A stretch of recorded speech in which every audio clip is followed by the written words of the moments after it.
Near a huge waterfall, a humanoid alien watches a starship leave the planet before retrieving a pot with a black liquid that it proceeds to drink.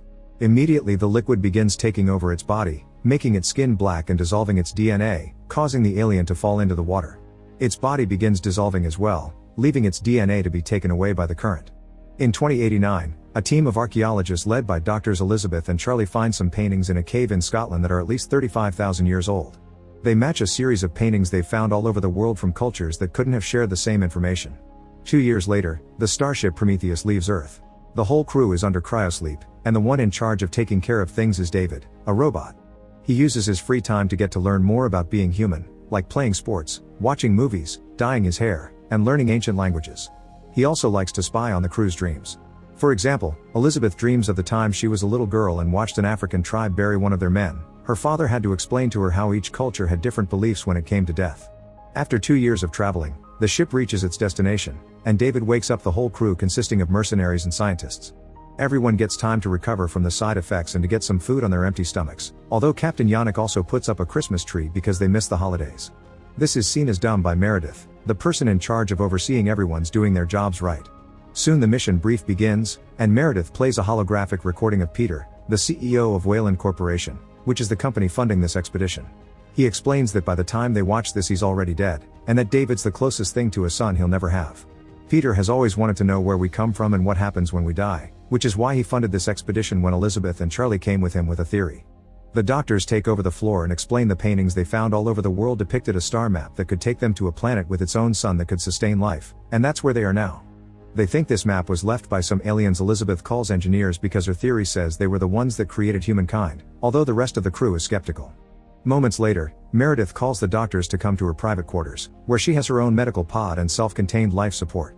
Meredith explains that she doesn't believe those cave scribbles meant anything and she's doing this for Peter, thus it's her responsibility to be sure the money isn't wasted. If the doctors find life, they're forbidden from making contact, which makes the doctors wonder why they even came then. David spent the last 2 years deconstructing dozens of ancient languages and is sure he can communicate with the engineers, but when he sends a message to the planet, nobody responds.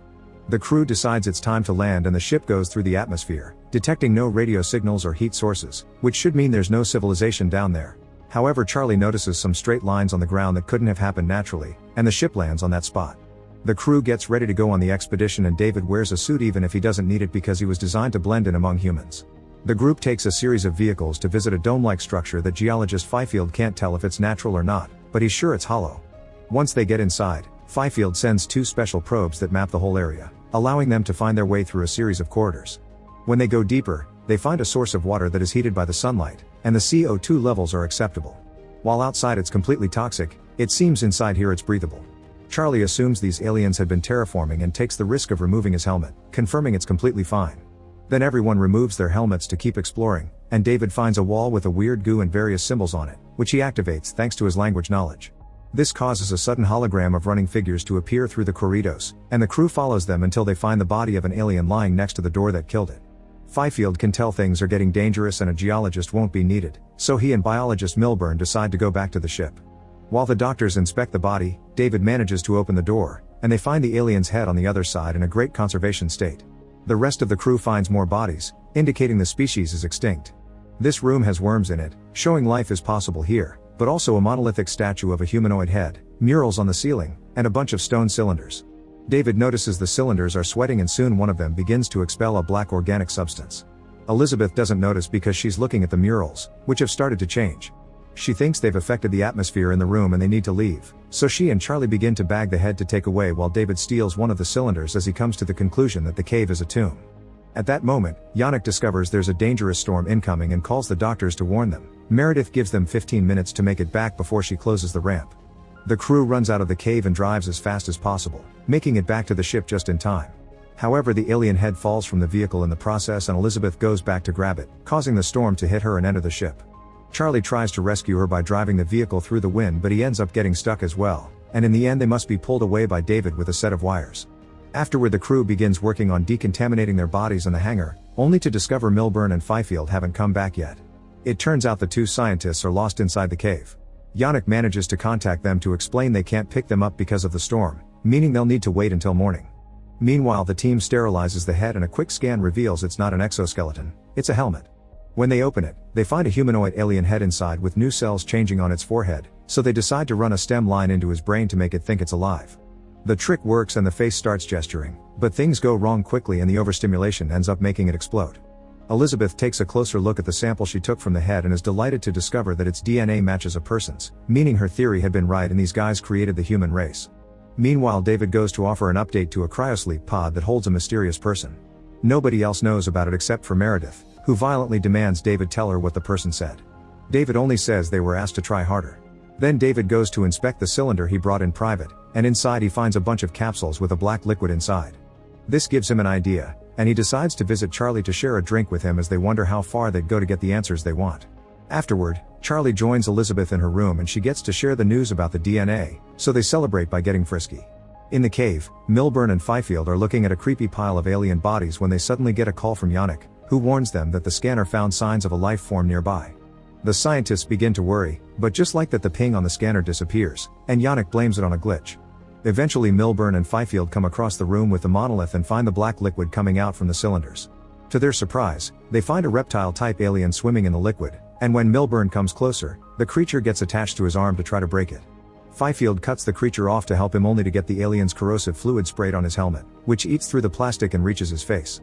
While Fifield agonizes in pain, the creature gets inside Milburn's suit and kills him. The next morning, Charlie wakes up feeling unwell and notices there's something weird in his eyes. Yannick calls everyone to inform them the storm's gone, but he can't make contact with the scientists, so they'll go looking for them. His men couldn't find the glitch on the scan either, thus David promises he'll find the probe and fix it. However, while the group searches the cave, David stays behind on purpose and takes his own path, sending a recording of what he sees to Meredith. He finds another room full of thousands of cylinders and alien armor, then takes a corridor to a chamber with a bunch of cryosleep capsules. David cuts Meredith off before activating a machine in the center of the room that shows him holograms of the engineers looking at a star map that includes Earth. When the show is over, David notices one of the cryosleep capsules is glowing because it still has a live engineer inside. Meanwhile, Charlie keeps tripping during their search and Elizabeth notices he's sick, but he keeps going anyway. When they finally find Milburn's body, they come closer to inspect it and cause the little reptile alien to jump out and slither away. Yet Fifield is nowhere to be seen. At that moment, Charlie starts to feel really sick, so Elizabeth asks everyone to go back in order to quarantine Charlie. By the time they return to the ship, Charlie's skin is starting to turn black, and Meredith meets them at the hangar with a flamethrower in hand because she doesn't want Charlie aboard. Yannick and Elizabeth start arguing with her, but Charlie thinks he has no future and walks to Meredith on purpose to make her toast him to the ground while Elizabeth watches in agony. Moments later, the crew is quarantined and David runs tests on Elizabeth to check Charlie didn't infect her. To their surprise, the scan shows her to be 3 months pregnant, which is impossible because 3 months ago she had been under cryosleep. The fetus has a creepy weird shape as well and Elizabeth wants it out, but David points out they don't have the means or personnel to perform such surgery. Suddenly Elizabeth's abdomen being's hurting terribly, so David gives her some medicine to make her sleep. Some minutes later, a few crew members wake Elizabeth up in order to take her to a cryosleep capsule until they can decide what to do with her fetus. Elizabeth refuses to keep this thing and fights everyone off before running away until she finds Meredith's medical pod. She asks for a cesarean, but for some reason the pod is only calibrated for men and can't do it, so instead Elizabeth asks for the extraction of a foreign body. The machine accepts this and gives her some anesthetics, but they aren't strong enough and she still feels unbearable pain as a claw removes the strange fetus from her body. The fetus immediately pops and a creepy alien comes out of it, which begins shaking its tentacles to try to free itself. Elizabeth has to stand the attack while the machine closes her wound, but as soon as the stitches are done, she leaves the pod and locks the alien inside it, leaving it to be put to sleep by the anesthetics. In the meantime, Yannick notices something weird standing in front of the ship and one of the crew members goes to check. It turns out to be a mutated Fifield, who begins attacking all the people in the hangar. A fierce fight begins among all the men, and since bullets don't do anything to Fifield, they end up using the flamethrower to kill him. Elizabeth wanders around the ship until she makes it to the infirmary to ask for medicine, and there she's surprised to discover Peter is still alive. He was the guy in the extra cryosleep David had been talking to and the medical pod had been for him. Peter wants to meet his maker directly and demand answers, so David will take him to the engineer he found in the cave. Elizabeth tries to explain this planet is dangerous and not what they thought, but her warnings are ignored. Unwilling to give up, Elizabeth pushes through her pain and suits up to go back into the cave. Yannick finds her and points out this can't be the engineer's home planet. The cave is probably some military installation where they were making that black liquid as a weapon of mass destruction that leaked and killed them. Yannick wants to return to Earth, but Elizabeth convinces him to wait until she gets in contact with the remaining living engineer. Peter is getting ready to leave too and Meredith comes to try to stop him from dying in some hole as she calls him father, but Peter ignores her warnings as well. When the crew reaches the cave, David tells everyone to take off their helmets because he knows the disease isn't in the air, implying he was the one that put the black liquid in Charlie's drink. The crew reaches the new room with the thousands of cylinders and David calls it a cargo hold. This new scan angle makes Yannick and Meredith realize this isn't a cave, it's a starship. David activates the machine while he explains the engineers were in the process of leaving for Earth when they lost control of the black liquid that killed them. The last engineer is woken up, and Elizabeth tries to ask some questions, but Peter makes one of his mercenaries shut her up with a hit before he begins asking philosophical questions of his own. David translates into Proto-Indo-European, but the engineer reacts by taking David's head and using it to kill Peter. Then he pushes Elizabeth away to kill the mercenaries that are wasting bullets on him. Back on the ship, Meredith sees Peter's death through David's eyes and orders Yannick to get things ready to leave the planet. Elizabeth runs away as the engineer activates its own ship to fly to Earth as well. This opens lots of areas on the ground and Elizabeth jumps through them as she calls Yannick to tell him to stop the engineer or the black liquid will make it to Earth and destroy humanity. Prometheus isn't a battleship and Meredith thinks they should leave without doing anything, but Yannick ignores her and orders his pilots to warm up the ion propulsion, which will transform the ship into a bullet. Meredith runs out of the ship, and Yannick gives permission to his pilots to do the same, but the pilots respect their captain and would rather go down with him. In mere seconds, both ships are crashing in the air, successfully stopping the engineer from leaving. However, the ships now fall to the ground, and Elizabeth and Meredith have to run away before they get crushed. Meredith isn't fast enough and dies, but Elizabeth manages to survive by finding cover next to a rock. Then Elizabeth goes into Prometheus to get some supplies and hears some noises deeper inside. After grabbing an axe to defend herself, she goes to investigate and discovers her alien offspring has escaped the medical pod and has grown into a huge size. At that moment, David contacts Elizabeth and tells her to run, but it's too late. The engineer shows up and pushes Elizabeth against the wall to kill her. Elizabeth thinks fast and opens the door behind her, which releases the alien offspring that immediately jumps on the engineer. As Elizabeth runs away, her offspring thrusts an ovipositor down the engineer's throat and subdues him. Outside the ship, Elizabeth's having a breakdown when he's suddenly contacted by David, who explains the engineers have more ships underground and he can pilot them.